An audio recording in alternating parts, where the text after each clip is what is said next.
Kinshasa na biso réalité ya banaki réalité ya banakino. Mote po bozali ebele ya kolanda édition ya KNB News mokona lelo nazali na esengo ya kokutana bino kaka ndenge ezalaka pe kobanda na bino semaine ezali suwe na biso mpona kopesa bino ba information ya mboka ndenge etomesana biso na bino po awande kimakiona ezalaka te na KNB News tozali wana mpona koinforme bino masolo oyo ezali koleka awa na République démocratique du Congo surtout mingi na ville ya Kinshasa.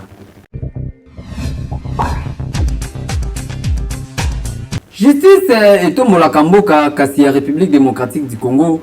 Chef de l'État azali na confiance tango te pe azali ko sepela ngote wana ezali communication oyo asalaki tango azali ko répondre na ba question ya population. Tolanda ba détail na élément oyo. Depuis que nous avons mis fin au système qui existait à l'époque du impair parti-État, le président de la République nommait les gouverneurs de province et leurs adjoints, je pense. Bref, c'est lui qui s'occupait de ça. Et comme ça se passait à cette époque, généralement, le gouverneur qui était nommé dans une province X n'était pas originaire de cette province-là. Et ça a marché. Ça a renforcé la cohésion nationale. Aujourd'hui, on a laissé aux provinces le soin de s'occuper de cela, avec les lacunes qui sont les leurs. Aujourd'hui, nos provinces sont démunies. Les moindres sommes d'argent qui passent par là, tout le monde veut se les partager. On ne pense même pas à les investir dans le développement de la province. Donc, la course justement à ces petites sommes d'argent fait que ça exacerbe le tribalisme. On doit parler de clan, on doit parler de ceci pour que son candidat gouverneur passe, ainsi de suite. Ça a aggravé les divisions.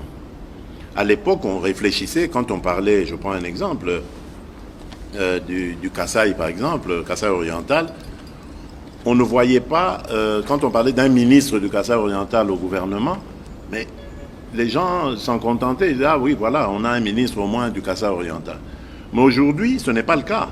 Quand vous parlez de ministre, oui, mais d'accord, oui, mais c'est un ministre du Kasaï, mais il est du territoire de Katanda. Nous, on en veut un pour Kabea Kamanga. Et c'est comme ça aussi dans les provinces que ça se passe. Et ça, c'est très dangereux.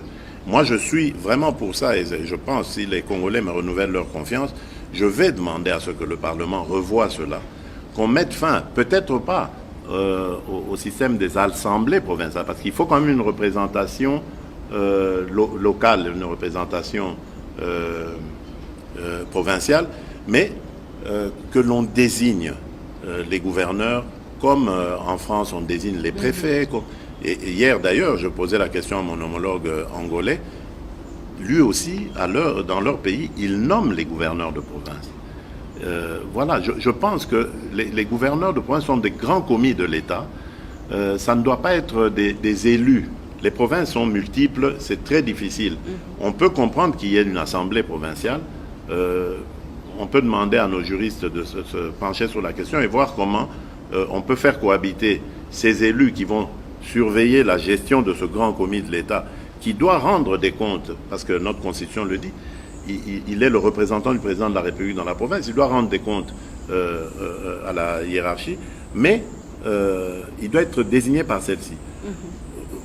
Comprenez dans quelle difficulté je me trouve d'avoir nommé un gouverneur, d'attendre des résultats, des rapports de lui, et d'apprendre un jour qu'il a été dégommé par l'Assemblée provinciale et que cette province n'est plus en situation de pouvoir être gérée.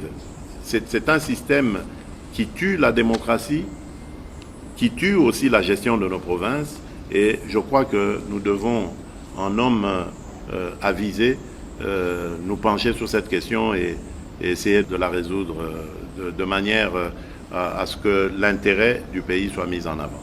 C'est un regret parce que je m'étais vraiment investi là-dedans. Vous savez, je crois, moi, en la solidarité des Congolais. Je me disais, ces amis ont eu la gestion qu'ils ont eue. On peut en dire ce qu'on veut. Pour moi, c'est terminé, c'est du passé. Maintenant, on va expérimenter une nouvelle chose. Des gens venus d'une opposition farouche qui vont se mettre avec eux, qui vont avoir le lead pour essayer de changer les choses et leur montrer qu'on peut changer les choses pacifiquement, fraternellement, pour que le Congo gagne. Malheureusement, ils sont restés dans leur bulle. Ils ont cru que le pouvoir était fait que pour eux et que si eux n'étaient pas au pouvoir, ils n'avaient pas les manettes du pouvoir, et bien que le pouvoir ne devrait pas exister. Ben voilà. On en est arrivé à ce à quoi nous sommes arrivés, que vous connaissez, je ne veux pas y revenir. Et j'ai vraiment beaucoup regretté. Parce qu'on vivait une très belle expérience pour la première fois dans ce pays, une alternance pacifique. Un ancien chef d'État pouvait vivre tranquillement, vaquer à ses occupations dans son pays sans être inquiété.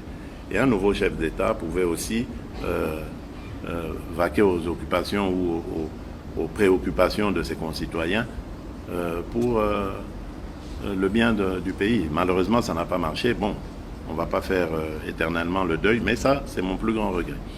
Alors, ma plus grande satisfaction, c'est la gratuité, évidemment, la gratuité de l'enseignement, parce que ma grande joie, c'est d'avoir appris que beaucoup d'enfants, surtout des jeunes filles, ont pu regagner le parcours scolaire.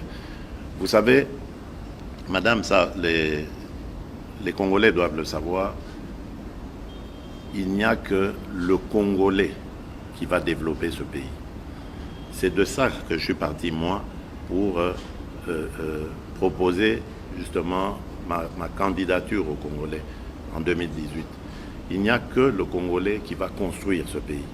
Et pour que le Congolais construise ce pays, il doit être éduqué, il doit être en bonne santé et il doit être uni aux autres Congolais. Bino bato oyo bolingaka mingi kosalisa ba fête ya collation ya bana maternelle bo ba été ministre ya EPST professeur Tony Moba Kazadi aboyi na ye collation ya bana maternelle kosalamaka lisusu te awa na République démocratique du Congo surtout mingi na ville ya Kinshasa bato bakoma moto ekende zonga kasi ye aboyi yango ezali na nzela ya communiqué oyo ba détail tolanda na reportage oyo. Ministre ya enseignement primaire secondaire pe technique professeur Tony Moba Kazadi apekisi ko banda lelo akulase nyonso tu oyo ya bana emike o mwana silisika ka maternelle boye kuna na école bateki ba maputa bateki be bilamba ba sifflet zali ko betama moto kende zonga pona nini mwana moko muke auti ko silisa maternelle ko banda lelo relation ya bana maternelle ezali lisusu te wana ezali communiqué oyo ministre ayebaki na ko signer Kobanda mokolo ya samedi 8 juillet 2023 kopekisa na ba chef d'établissement nyonso tu na ba prophète na ba sous-prophète nyonso tu ba ite kobanda date ya signature ya note oyo collation ya bana ya maternelle ezali suscité po ezali réservé kaka et pa ya bana oyo bazali kosilisa na ba université kasi oyo ya bana mike ezali na cause ya ba accident to pe ba incident ebele awa surtout mingi na ville ya Kinshasa po komona ba kolemona tala ndenge moto ekei ezongi ba mama pe na famille ba tongi ba uniforme bango wana bazali kokende pe bazali kobeta ba sifflet okanisa eloko ya malunga nzokande parcours ya munene ebandeli mwana ezali na yango kaka ebandeli ya nzela ya kelasi kasi na Kongo awa ekoma likambo ya munene kobanda lelo ministre apekisi yango esengeli boyoka oya koyoka te akokutana na professeur Tony Moba Kazadi. Oui!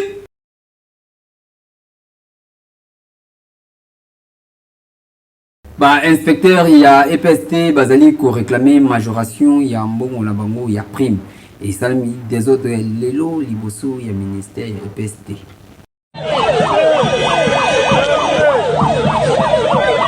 Mokolo ya lelo ba inspecteur ya EPST bazali ko réclamer majoration ya ba prime na bango paiement ya ba intervenant oyo ba travailler na rédaction ya diplôme 2020 2021 kino 2022 ti lelo oyo bafutami te nde bakiti liboso ya ministère mpona koreklame majoration ya prime na bango mpe paiement oyo. Pesa biso mbongo na biso soki te baelema ne vote états eleka te. Voilà.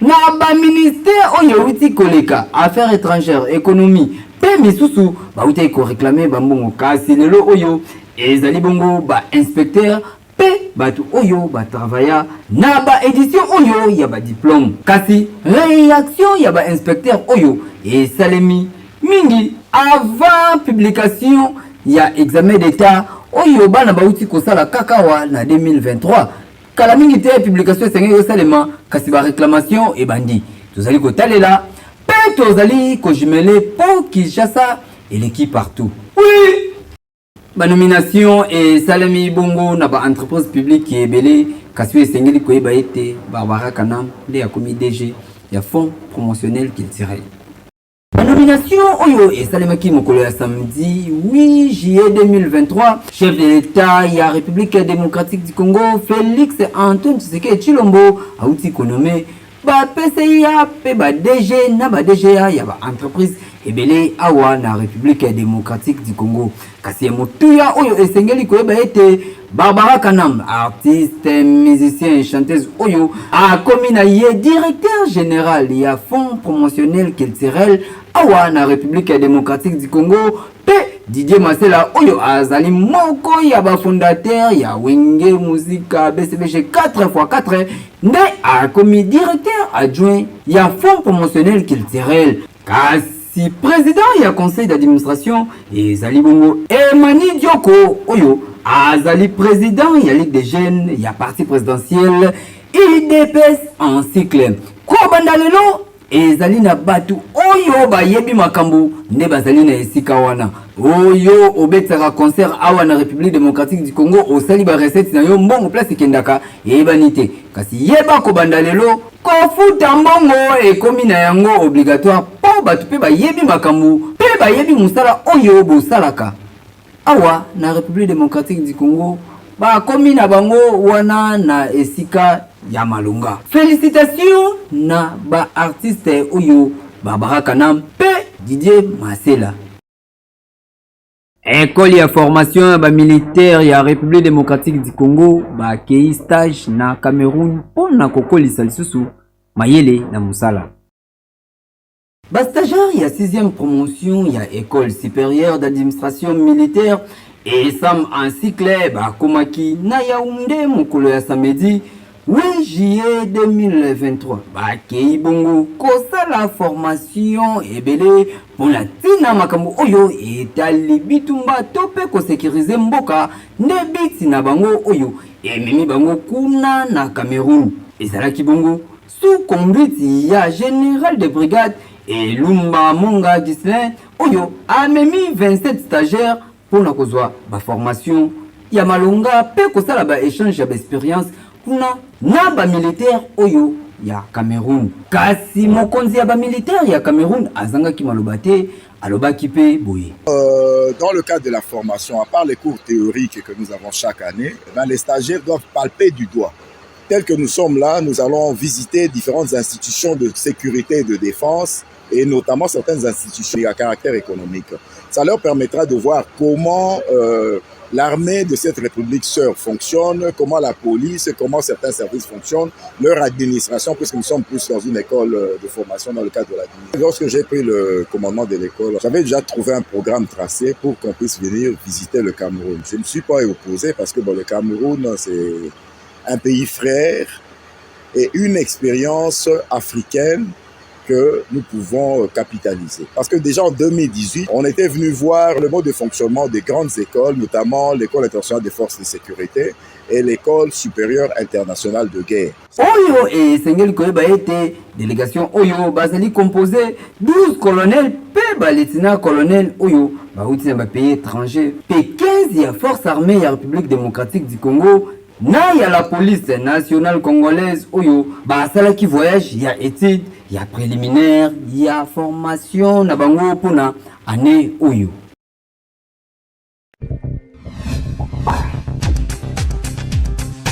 Bentesco azali ko conseiller ko servir population ya République démocratique du Congo na ba produit na kitoko. Kwa kia oyo Africa Joyce ezali gu oyo wapi.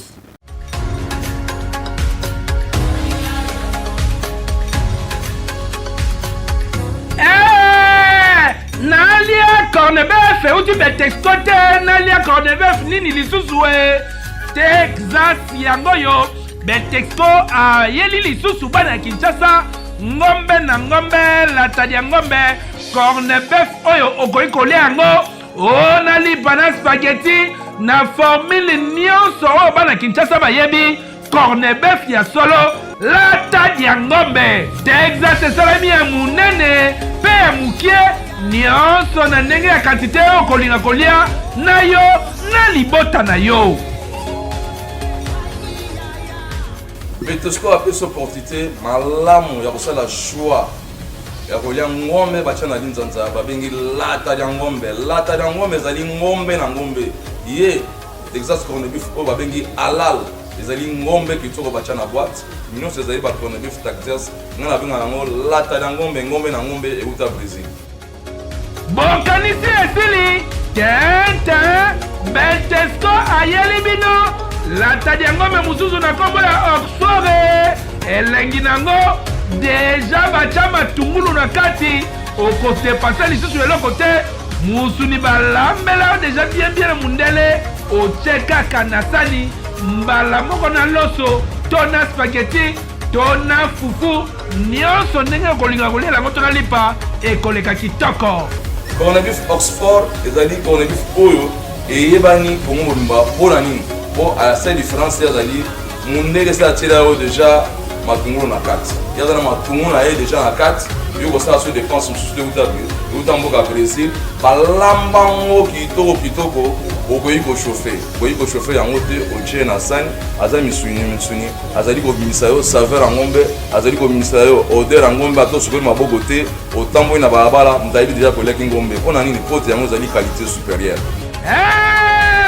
Ya boye nanu ezala te kolia malamu biloko ya qualité surtout ba Cornebef oyo uti na Brésil cadeau signé Bentesco oyo azali ko assurer toujours sécurité ya kolia na bino kolia kitoko santé kitoko libota mobimba elengi na elengi ekeyo oui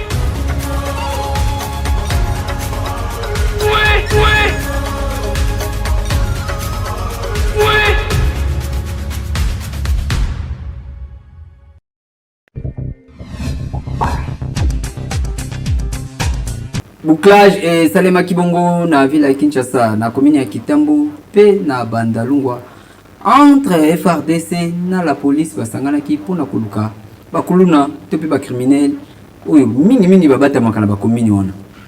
Likambo oyo etali insécurité awa na ville ya Kinshasa pona esila to ebite ekosilaka mukolo nini bajeli oyo bozali komona boye batandami toksini lokola bato bazotala mati ya leopard bazali na bango basupporter te kasi bazali nde bamiyibi bamisusu kutu bazali bakrimineli oyo soki bakute na yo na butu bango balimbisaka bato na ndenge ya kosakana te na ngambu wana bamisusu bazali na bango nde bakulune kasi bouclage munene esalamaki depuis mokolo ya samedi kotala ndenge nini la police nationale elalaka te kaka ndenge balobaka lisu likola lisu yango wana bakangi bajeli oyo bazotungisa population ya République démocratique du Congo kasi ba FRDC na la police nationale bazangaki maloba te balobaki boye lelo tosali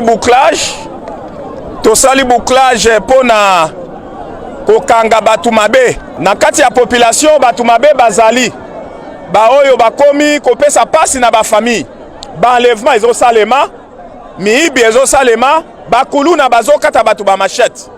Alors police azali na musala ya kosilisa biloko nyonso wana po kimia ezonga po deja asalaka musala po na kimia ezala place kimia eza perturbé, police accueilli. Cette fois-ci, police azali appuyé na biso ba soda. Ezala 14e région militaire, ezala GER, garde républicaine, toye ko boucler kitambo parce que toyoka ki mingi. Awa sikoyo, to uti ko sisa musala, au moins 100 ya bateau bakangami, to libérer aussi 100, mais ba oyo mususu soki 60 combien nde ba vrai. Oyo ba kuluna bango moko ba dénoncer. Longola mingi na bakonzi ya la police pona musala kitoko oyo bazosala awa na République démocratique du Congo. Kinshasa et l'équipe partout. Oui.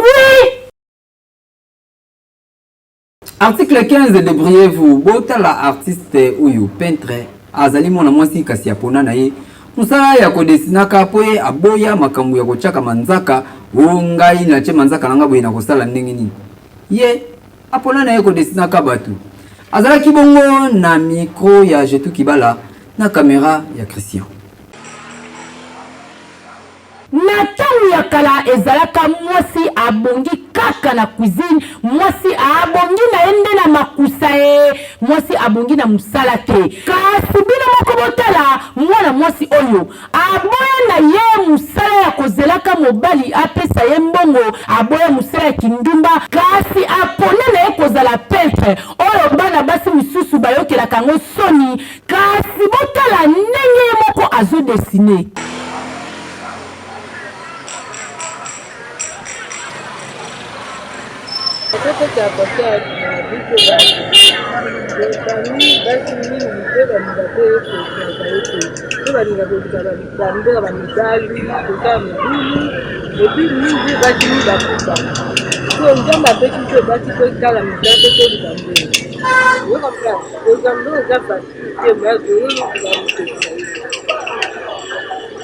Merci.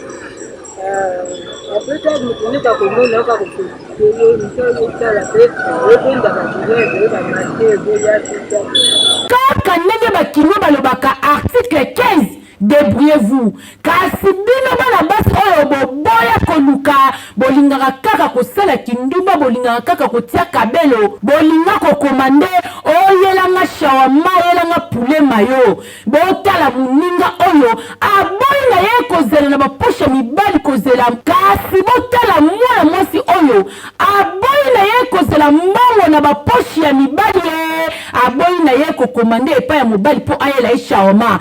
Alingi ye moko osomba shawama na mutoki na ye. Ya bone ebongaka.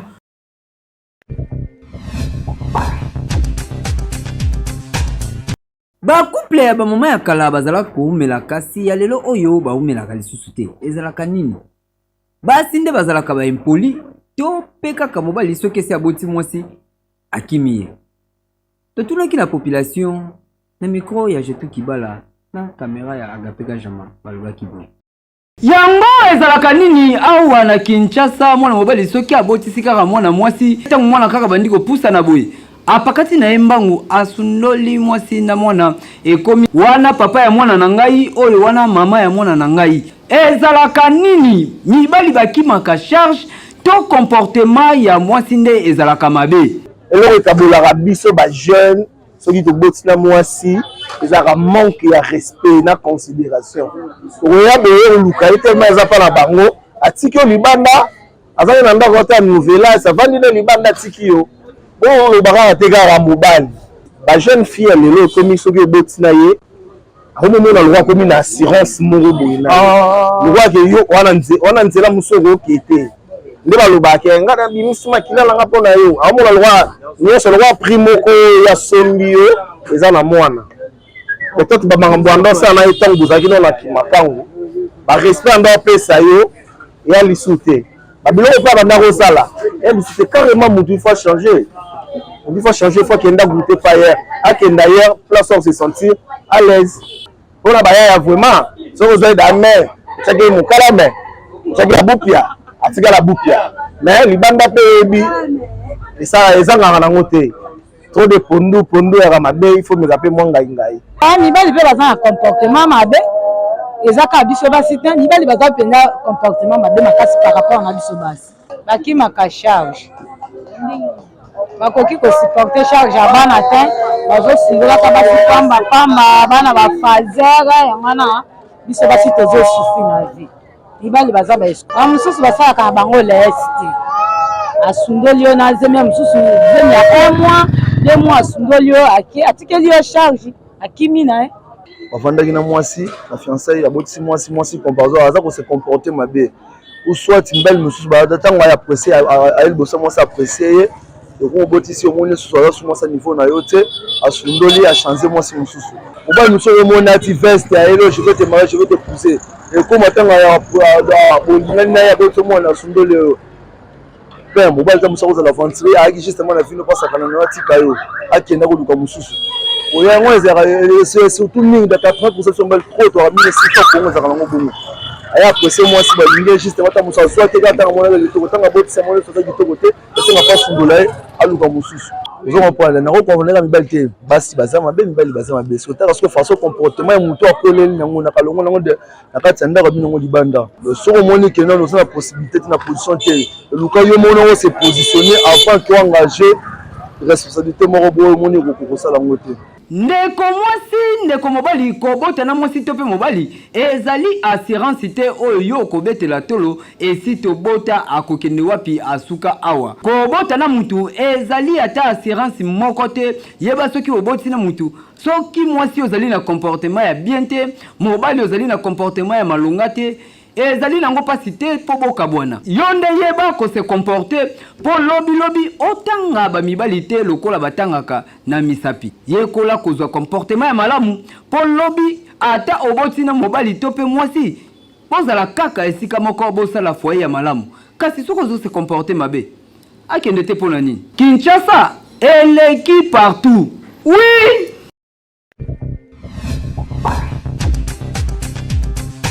Jamais rata awana kaini TikTok ya moko lelo ingénieur agapeka jamais pesi biso yango mobali banvuka ka ete mobali bagangela kete yo comme ça mobali wa mwana yo mobali ba dicta ka ete moi si ne il faut ça maniable faut ba mobali ndefa l'action nzela yo comment gangela mobali mona ke mwana bino oyoka kikaza leka noko na bino bien mwana suka batata ya bino te mobali a chef asala te. Merci pour vous qui ebele ya kolanda KNB News ya moko lelo nazalaki na esengo ko présenter bino édition ya lundi ya lelo kasi oyo nano asabona te kende mbangu na YouTube obeti KNB News okomona biso wana osabone po orataka ata édition moko te ya KNB gaine bino tokutani bongo lobby pour le numéro monsieur ya KNB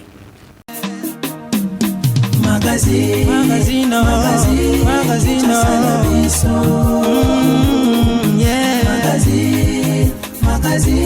Kinshasa na biso réalité ya bana ki réalité ya bana kino